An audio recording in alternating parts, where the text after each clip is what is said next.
Hello friends, नमस्ते। कैसे हो? स्वागत है आपका मेरी छोटी दुनिया में।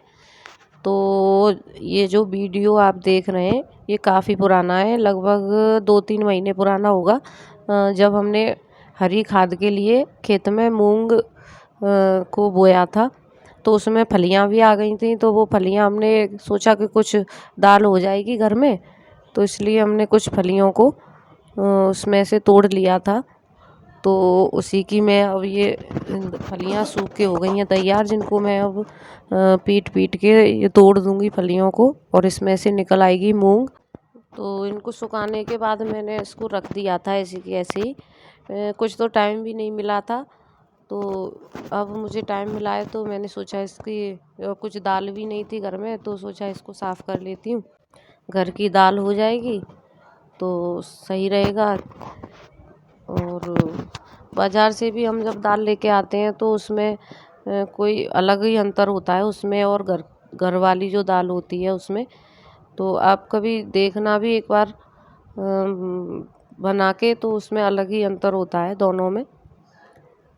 तो इसीलिए मैंने कहा ये घर वाली दाल रखी थी तो मैं इसको तैयार कर लेती हूँ। तो इसके बाद मैं इसे सूप से साफ़ कर दूँगी। तो कोई ज़्यादा मेहनत नहीं करनी पड़ती है, ये आसानी से साफ़ हो जाती है। कोई ज़्यादा दिक्कत भी नहीं आती है। इसमें फलियाँ ना इसकी आसानी से टूट भी जाती हैं।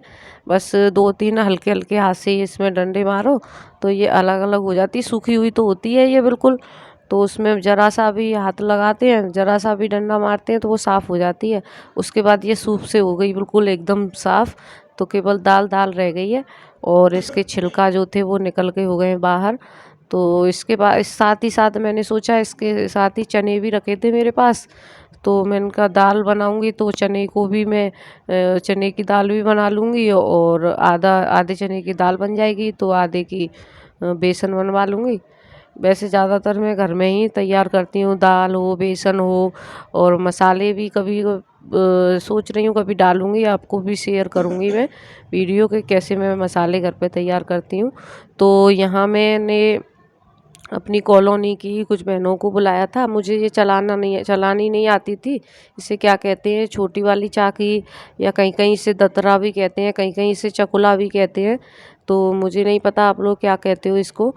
तो मुझे ये चलानी नहीं आ रही थी तो मैं इसको उनको बुला के लेके आई। ये मेरी कॉलोनी की ही कुछ बहनें हैं, तो मैं उनको बुला के लेके आई।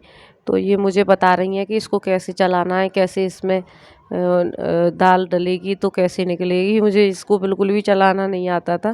तो पहले भी मैंने 1-2 बार दाल बनाई है तो इनको ही बुलाया था, इन्होंने ही अब मेरी दाल बना के तैयार कर दी थी, और चना भी मेरे इन्होंने ही बना दिए थे।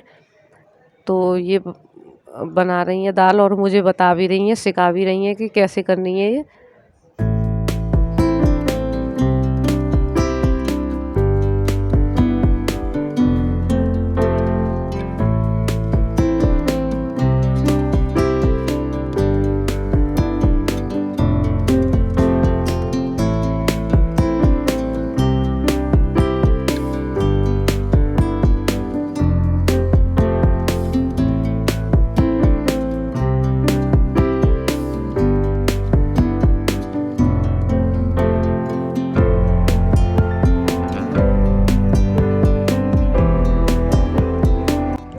तो दाल हो गई है बनके तैयार।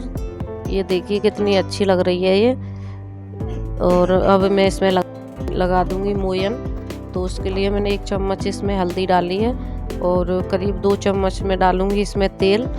तो ये बहुत पुराना नुस्खा है, ये मेरी जो दादी सास थी वो बताया करती थी कि इस तरह से अगर मोयन लगा के रखो दाल में तो दाल ख़राब नहीं होती है। तो मैं तो हमेशा ही इसमें दाल में मोयन लगा के रखती हूँ।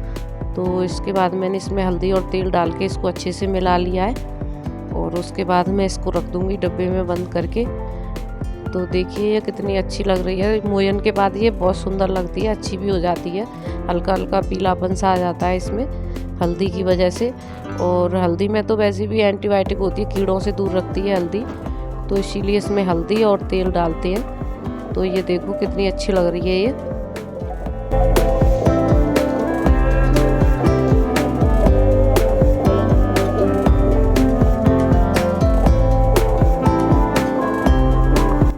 तो जी अब मैं नहा धो के हो गई हूँ तैयार और अब मैं जा रही हूँ अपनी जेठानी के यहाँ सत्संग में। तो यहाँ मैं दीदी के यहाँ आई थी, एक दीदी है मेरी कॉलोनी की, उनके यहाँ ढोलक लेने आई थी, तो वहाँ से ढोलक लेके अब मैं जा रही हूँ। और मुझे रास्ते में ये मिल गई थी, ये भी मेरी कॉलोनी की ही बहन है, तो ये मिल गई मुझे रास्ते में। तो पहुँच गई मैं सत्संग में और आइए सुनते हैं अब अच्छे से भजन।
तो जी आज के लिए बस इतना ही। वीडियो कैसी लगी है कमेंट करके बताएं और अच्छी लगी हो तो लाइक और शेयर करें। पर प्लीज़ प्लीज़ प्लीज़ मेरे चैनल को सब्सक्राइब ज़रूर करें और बेल आइकन को दबाएं, जिससे मेरे आने वाली वीडियो का नोटिफिकेशन आपको मिल सके। तो मिलते हैं आपको अगले वीडियो में, और अभी सुनते हैं और ये सुंदर सुंदर से भजन। तो प्लीज़ मेरे चैनल को ज़रूर सब्सक्राइब करें।